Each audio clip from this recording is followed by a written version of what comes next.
The Game Academy is always buying. This is Elder Dragon Highlander on YouTube. Alright, and we got the piano in the background.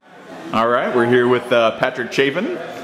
Patrick, we're on YouTube, Elder Dragon Highlander, and we wanted to get some of your thoughts tonight. We're in the very romantic setting of Sheldon Menery's home. We have candlelight on the wall, on the table, and then I see that you've got your glass of some fine champagne. This is Crystal. Alright, well, you really can never go over the top at Sheldon's house, evidently. Tell us a little bit about your thoughts about EDH, the Elder Dragon Highlander format. I mean, obviously the format's amazing, right? I mean, look at the following that has been generated in the last year alone. Since, okay, the format. It's not even publicly supported and subsidized by Wizards. They don't have Grand Prix and Pro Tours. They don't have Friday Night Magics with this. This is literally just organized by people who love this format so much that they're going to all the trouble to make these events, despite there being no, pro points, no PTQs, no card rewards, no sanctioned tournaments. They're just doing it because they love playing this game so much. It's like the grassroots effort. We have people dancing in the background. Very nice. Put some clothes on and come join us.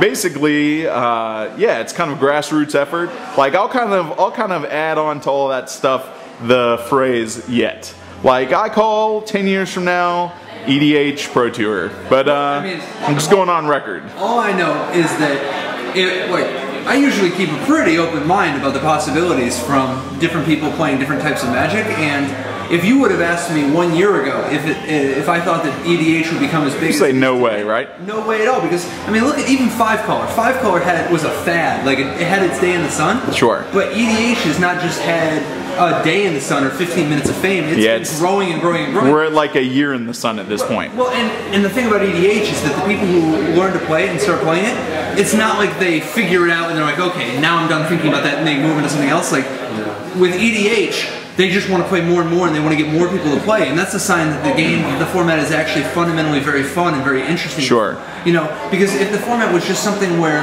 they play it, it's a little curiosity, they're like, oh, okay, this is cool to think about, and they move on, then it wouldn't have the same sort of impact that EDH has had. Yeah, it definitely wouldn't last.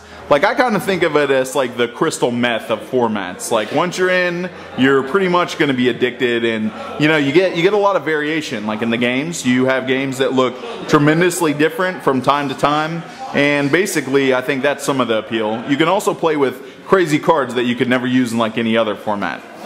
One of the beautiful things about EDH from my perspective is that such a vast array of cards and ideas and strategies are all viable, because it's at this really, really, really nice sweet spot between you can use whatever cards you want, but there's just enough incentive to stop people from playing too many cards that cause everybody to not even be able to play the game anymore. Right. You play Type 1 and your opponent just shows you his opening hand and he's like, yeah, I'm going to take all the turns. Sure. You're like, oh, that wasn't that fun. Just win right off the bat, But there aren't actually that many cards playable because of the fact that some of the cards are so good.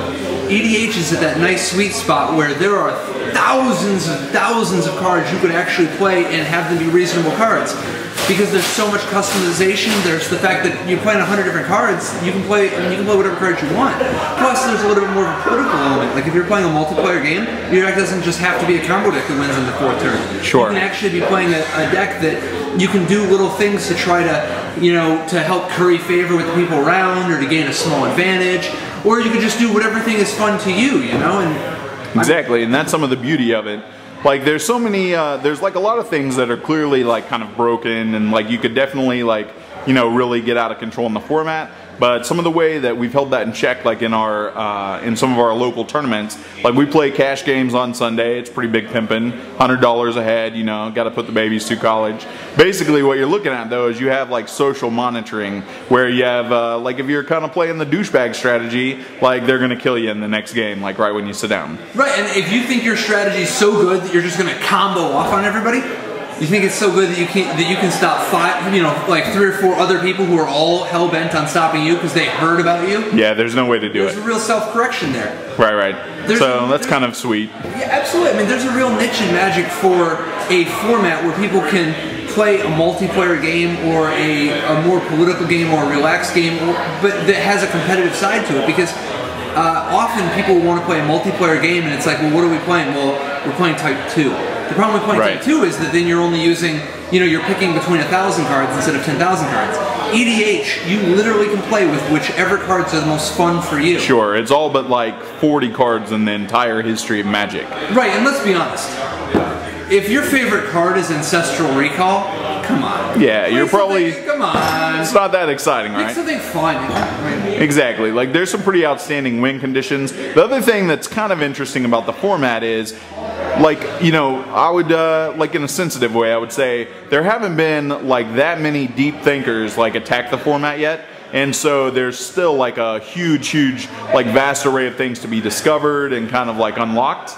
Oh, yeah, it was really fun from a deck building standpoint. Relatively recently, I did some gunslinging where it was asked that I, you know, show with my best EDH deck, and so I showed up trying to show some of the people, show people some of the things that I was thinking that deck builders would try to do if they played this format competitively. Right. And it was really fun to have this new format where other people are trying, they're trying their hardest, and you get to do something, and when you do something cool that impresses them, they're like, oh wow, I hadn't really thought about that, I guess you can do that, because there's so many things you can do in this format because you can play with everything. Exactly. So just about it, that's, like, so far we've been having tournaments for about the past 7 or 8 months. And we've steadily kind of grown the population, and over time, like, you see people rolling in with new ideas. R&D told us a couple of weeks ago that when they're doing set design now, they're actually kind of giving a nod to some of the EDH, and you see cards like Felidar Sovereign, and I don't know, maybe like the Black Planeswalker and stuff that like have like a little bit of a EDH intention to them. Yeah, especially. I mean, the fact is that, like, I know all the guys in R&D, and a lot of them play EDH anyway. They just really enjoy it. You know, I mean, they play Magic for work during the day, every day, and when they want to play for fun, they play EDH. They actually love it. You know, they just enjoy it. Exactly. All right. Well, maybe we'll sucker you into some games this weekend at GP Tampa, like after you're done with your top 8 or whatever, and we'll try to get in and involved. Thanks for taking some time out with us, and enjoy the rest of the night in the Playboy Mansion here. I look forward to it. All right. Thanks, Patrick.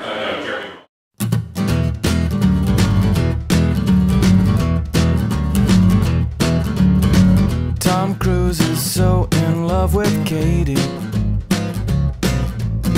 At least all his people tell him so. And while he thinks that she's a very special lady, some fine champagne. This is Cristal. It's not champagne. It's Cristal. Cristal.